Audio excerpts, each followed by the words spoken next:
Icky you. Sam, if you feel like it, I know this topic is grueling, but you can talk about otherwise very liberal progressive American Jews' support for Israel's recent Gaza actions as well as the occupation in general. What do I need to understand here? I mean, I've addressed this. I don't want to go too deep into it right now, but and I run into these people more often than you would know. In fact, I was writing a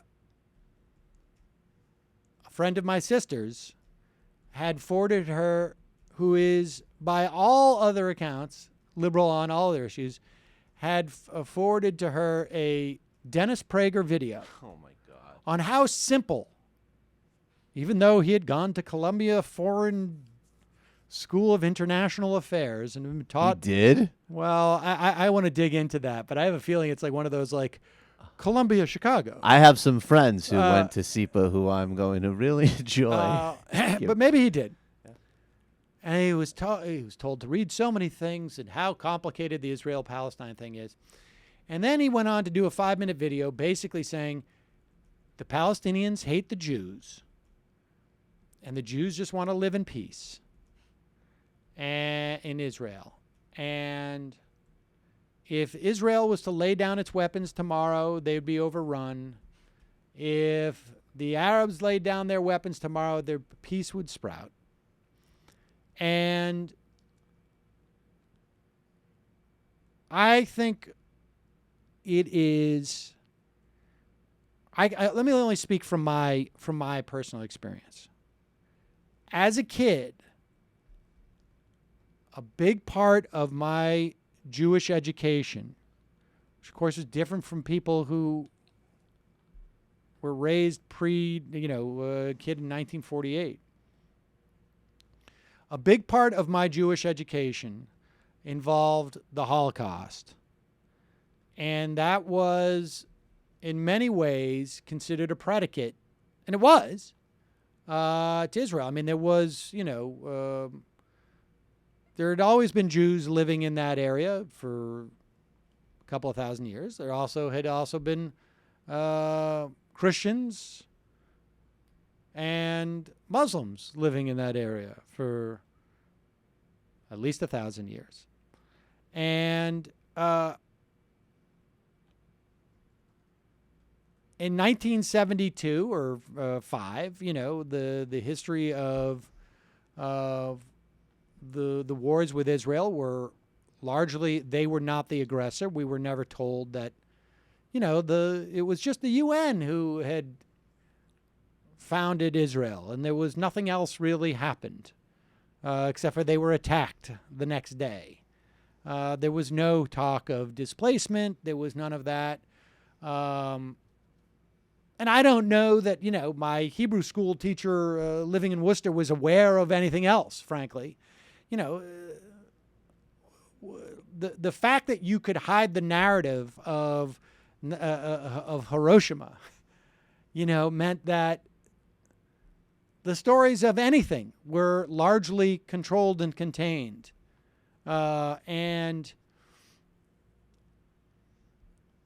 we were taught a narrative. I mean, I remember being, for my Hebrew school confirmation class, we all went to Israel for about 2.5 months over the summer. And at one point we were in Caesarea, which I think is in the certainly in the northern half of Israel. And it was an old Roman Colosseum, and right on the water. And we saw a couple of dozen Israeli attack helicopters flying low over the water. And it was later in the day that we realized that they were attacking Beirut. And I don't remember how, look, I was a contrarian kid, but I was incredibly upset and got into a huge argument with the rabbi. And I don't remember the responses of the other people there, but a huge argument with the rabbi. I mean, it was, I think at one point I was crying, and because it was so antithetical to the narrative we had been taught about Israel, which was they fought only in defense. And I don't know, maybe it was or was not true at that point, or was certainly not as true as I had thought it been. But, and I think for most Jews, there was a cultural identification with Israel that is very hard to sort of to shake, and it was seen as sort of the one place the Jews could go and not be subject to another Holocaust.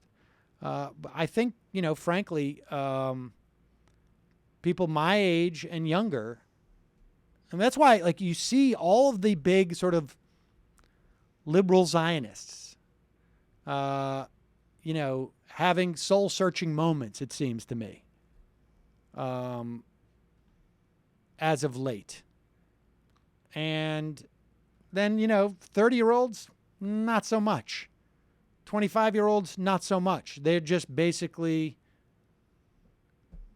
judging on the merits of the realities that exist now and don't have this sort of emotional baggage. I mean, it's a very big issue for me. I mean, I'm concerned about my daughter's Jewish education being too tied into Israel, because I just, it's problematic. I mean, Israel obviously has import in a historical sense, but I don't want to see it. I don't want her Jewish identity to be that wrapped up in Israel.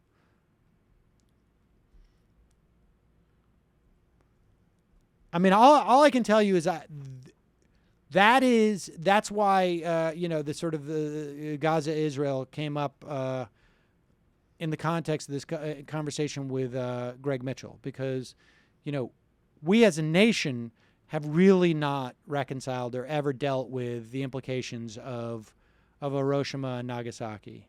And I think it's because there's this sort of long narrative. Like, I think it was teacher Lauren wrote in,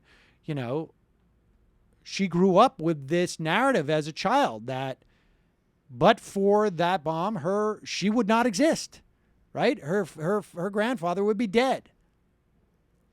And that's a tough thing to shake.